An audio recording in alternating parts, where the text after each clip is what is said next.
Wadidaw, One Piece chapter 1058 sudah keluar Leo. Untuk review kalian tunggu saja. Baik, tanpa berlama-lama lagi, mari kita lanjut berlayar. One Piece chapter 1058 diberi judul Kaisar Baru atau Yonko Baru.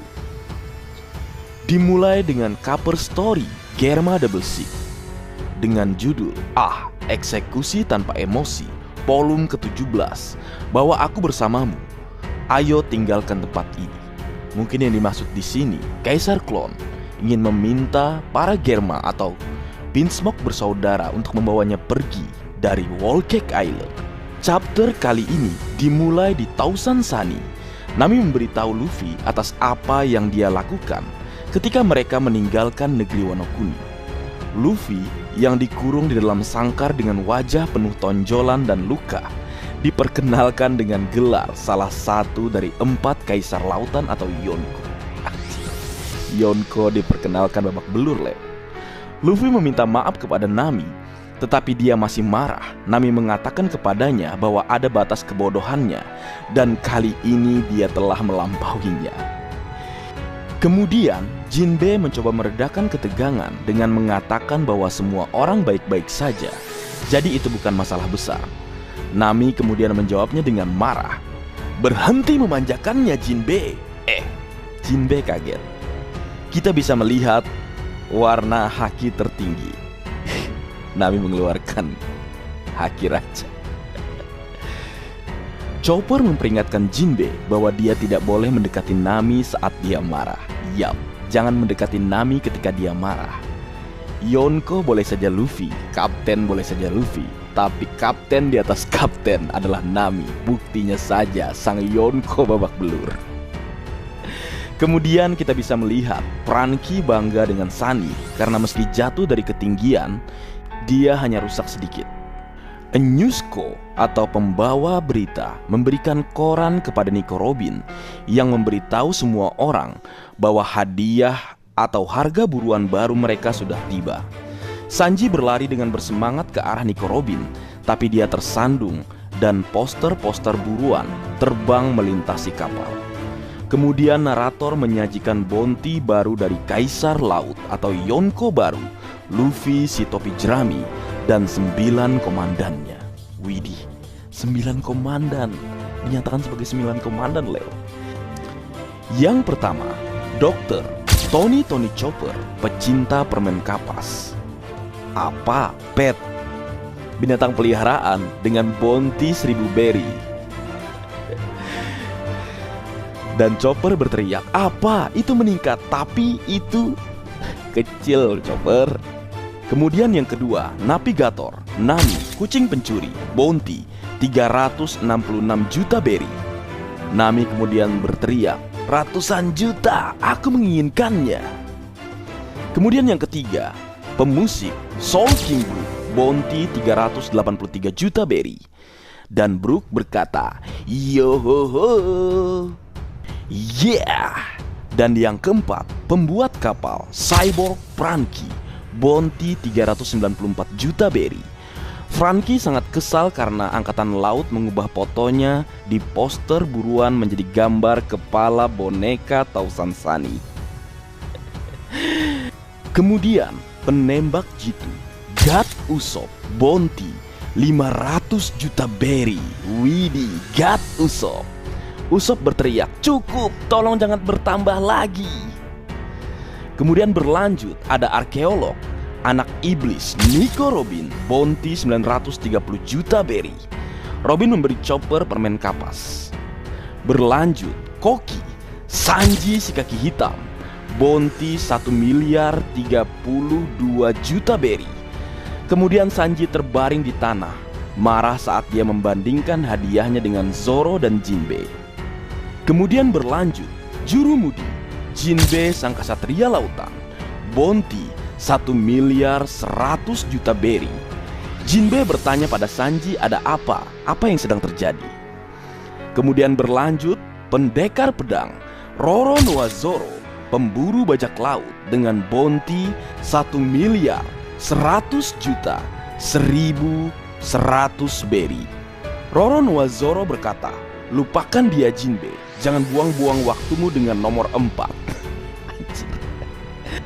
Dan yang terakhir, sang kapten, Kaisar Lautan atau Yonko, Luffy si topi jerami, bounty 3 miliar berry. Maaf, ucap Luffy. Tolong keluarkan aku kelaparan. Kapal Tausan Sunny melanjutkan perjalanannya dengan kaptennya terkunci di dalam sangkar dan Roronoa-Zoro dan Vinsmoke Sanji bertarung kembali seperti biasanya, Leo. Berpindah keluar pulau Karaibari, bawahan Crossguil masih tidak percaya bahwa ketua mereka telah mampu merekrut 2 bajak laut seperti Crocodile dan Mihawk. Namun hal-hal di dalam Big Top sangat berbeda. Narator memperkenalkan Buggy sebagai salah satu dari 4 kaisar lautan. Kita bisa melihat Buggy menangis dan memohon untuk hidupnya. Wajahnya dipenuhi benjolan dan luka. Dia juga memiliki beberapa gigi yang patah. Crocodile dan Takanomi Dracul Mihawk sedang duduk di sofa ketua. Sir Crocodile meraih kepala Buggy, sementara Mihawk menunjuk Buggy dengan pedangnya. Tubuh Buggy tergeletak di tanah. Buggy memohon untuk memaafkannya dan dia akan melakukan apa saja untuk mereka, bahkan menjilat sepatu mereka. Crocodile dan Mihawk berbicara dengannya. Crocodile memulai lebih dulu. Crossguil seharusnya menjadi organisasi yang didirikan olehku dan Takanomi. Kenapa kau jadi ketua sekarang, Buggy? Ucapnya. Kemudian dilanjutkan dengan Mihawk yang berkata, Anda mungkin orang pertama dan terakhir yang menjadi kaisar dengan hanya meminta maaf. Serahkan hidupmu jika kamu benar-benar bersungguh-sungguh. Crocodile mengatakan bahwa kata malu tidak cukup untuk menggambarkan perasaannya saat ini. Buggy meminta mereka lagi untuk tidak membunuhnya. Mihawk mengatakan itu tidak bisa ditawar. Galdino memuja Crocodile, mengatakan kepadanya bahwa itu suatu kehormatan untuk bekerja untuknya setelah sekian lama tidak bertemu. Lord Buggy berkata Galdino telah mengkhianatinya, tapi Galdino memberitahu Buggy bahwa dia tidak pernah menjadi bawahannya. Moji, Cabaji, dan Alpida melihat Buggy sudah selesai, jadi mereka pikir mereka harus mengikuti Crocodile sekarang. Kemudian kita bisa menyaksikan sedikit kilas balik atau flashback dimulai saat Angkatan Laut mengepung Pulau Kuraigana, tempat tinggal Takanomi Dracul Mihawk. Sir Crocodile memanggil Mihawk dengan Denden Mushi, sementara Mihawk sedang mengumpulkan barang-barangnya untuk berpindah markas. Crocodile mengusulkan kepadanya bahwa mereka harus bekerja sama setelah si Chibukai dibubarkan. Crocodile berkata, kamu tahu itu bukan masalah yang buruk. Jika kamu dan aku bekerja sama, kita akan memiliki organisasi yang bahkan Angkatan Laut akan mewaspadainya. Anda adalah pria yang mereka sebut pemburu Angkatan Laut. Juga kami sangat mirip dalam hal berhati-hati dengan siapa yang kami percayai. Mihawk hanya terdiam. Kemudian kita melihat kilas balik lain saat Angkatan Laut mengepung Pulau Karaibari, sementara Buggy sedang mempersiapkan rencana pelariannya. Bawahan Buggy memberitahunya bahwa seseorang sedang menyerang kapal perang yang mengelilingi pulau. Buggy keluar dari atas dan tidak percaya apa yang dilihatnya. Crocodile dan Dustbone yang menenggelamkan kapal perang Angkatan Laut. Bawahan Buggy mengatakan bahwa rumor tentang ketua Buggy seperti kakak Buggy adalah benar, dan itulah sebabnya Sir Crocodile sekarang mempertaruhkan nyawanya untuk menyelamatkan Buggy. Buggy seperti mengiyakan hal tersebut, tetapi kenyataannya sangat berbeda. Jauh di lubuk hati Buggy sangat ketakutan. Buggy berkata, dia di sini untuk menagih hutang besarku, tapi aku tidak punya apa-apa untuk diberikan padanya. Apa yang harus kulakukan? Dia lebih buruk dari Angkatan Laut, ucapnya. Cerita berlanjut. Sir Crocodile bertemu dengan Lord Buggy. Crocodile memberitahunya bahwa dia mengetahui orang seperti apa Buggy. Dia pikir Buggy akan terbang begitu saja dan kabur. Buggy mencoba membuat alasan tentang uang. Dia mengatakan bahwa semuanya berjalan baik di pengiriman Buggy, tetapi dia memiliki banyak pekerjaan untuk diberi makan. dan itu menghabiskan banyak uang. Belum lagi bintang utama mereka, yaitu para raksasa, baru-baru ini telah berhenti darinya. Kemudian Sir Crocodile berkata, "Jika kau tidak dapat menghasilkan cukup uang, mengapa kau tidak mempertimbangkan untuk menjual dirimu sendiri?" Mendengar hal tersebut, Buggy berkata, "Jangan mengatakan hal-hal menakutkan seperti itu. Bukankah kita rekan yang memecahkan Impel Down bersama-sama?" "Croc-chan," ucap Buggy.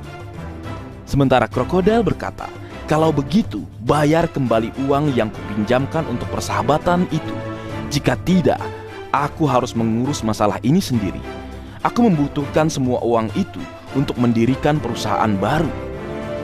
Buggy kemudian menemukan solusi dan menawarkan Crocodile untuk bergabung dengannya dan melayaninya.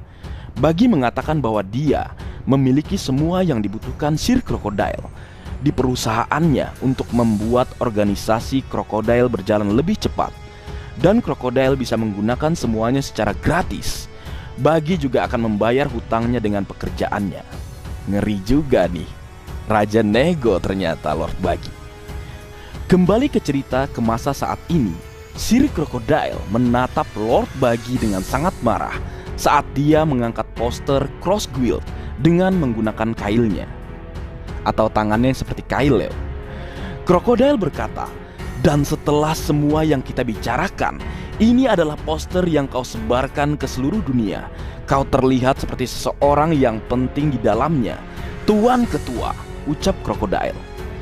Lord Buggy berkata, "Ini semua salah paham. Aku benar-benar tidak bermaksud seperti itu." Dilanjutkan Crocodile yang berkata, "Lalu apa artinya ini?" Buggy berkata, "Pekerjaku yang melakukannya, mereka sangat menghormatiku. Aku juga terkejut," ucap Buggy. Kemudian kita melihat kilas balik kecil tentang apa yang terjadi dengan poster tersebut. Buggy berkata, "Apa yang telah kamu lakukan dengan poster-poster ini?" ucapnya pada para bawahannya. Bawahan Buggy berkata, "Oh, bos, kami membuat kau terlihat paling keren dari ketiganya." Dan Buggy berteriak, "Apa?" Bawahan Buggy berkata, "Dan ini telah dikirimkan ke setiap sudut dunia." Kembali Buggy berteriak, "Apa?" Berpindah ke markas besar Angkatan Laut, Brand New mengadakan pertemuan darurat. Brand New berbicara tentang Buggy, mengatakan bahwa dia bukan hanya dalang di balik insiden Impel Down. Dia juga anggota kru Raja Bajak Laut dan dikatakan sebagai bajak laut yang bahkan menyaingi Akagami no Sangs dari Yonko. Brand New menambahkan bahwa karisma Buggy berhasil membuat Sir Crocodile membantunya saat Ouka Shichibukai tersingkir atau dibubarkan. Di sisi lain, mereka dapat mengkonfirmasi hubungan Sir Crocodile dan Mihawk dengan mendengarkan beberapa percakapan di antara mereka. Gerakan perburuan laut, mereka telah menarik banyak orang berbahaya dari dunia bawah. Jadi Cross Guild adalah organisasi yang bisa menjadi ancaman besar bagi mereka atau bagi pihak Angkatan Laut. Brand New melaporkan hadiah dari 3 bajak laut ini atau harga buruannya. Pertama, Sir Crocodile, mantan anggota Shichibukai yang sudah dibubarkan dan pengguna logia dengan kecerdasan dan karisma dengan bounty 1.965.000.000 berry. Kemudian berlanjut yang kedua, Takanomi Dragul Mihawk, juga mantan anggota Shichibukai dan pendekar pedang yang melampaui Kaisar Laut atau Yonko Akagami no Sangs dalam keterampilannya. Jumlah ini untuk pendekar pedang terkuat di dunia. Bounty 3.590.000.000 berry. Waduh, ngeri juga. Dan yang terakhir, yang ketiga, Lord Buggy, si badut jenius. Selain yang disebutkan sebelumnya, kekuatannya telah memungkinkan bahwa Crocodile dan Mihawk menurutinya dengan bounty 3.189.000.000 berry.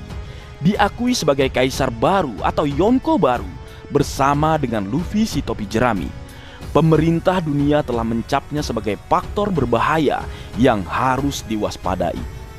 Kembali ke Pulau Karaibari, Sir Crocodile lelah berbicara sehingga dia akan menghabisi Buggy yang masih memohon untuk hidupnya. Tetapi Mihawk mulai berbicara. Dia mengatakan bahwa mungkin itu bukan ide yang buruk untuk memberikan Lord Buggy semua kemuliaan. Mihawk tidak tertarik menjadi kaisar atau Yonko. Dia hanya ingin hidup damai. Sir Crocodile bertanya apakah dia serius. Mihawk memberitahu Crocodile bahwa mereka dapat menggunakan Buggy untuk mendapatkan semua perhatian, dan mereka dapat melakukan apapun yang mereka inginkan dalam bayang-bayang. Crocodile mengatakan kepadanya bahwa dia benar. Buggy melangkah keluar ke balkon dengan Crocodile dan Mihawk dan menginformasikan tentang aliansi baru mereka. Buggy berkata, untuk mempersiapkan era baru yang akan datang, kami telah membuat Cross Guild. Ini para komandannya. Crocodile dan Mihawk terlihat serius pada bawahan saat mereka meneriakkan nama mereka. Buggy menangis. Bawahannya mengira itu karena emosi, tetapi Buggy menangis untuk kehidupannya yang menantinya sekarang.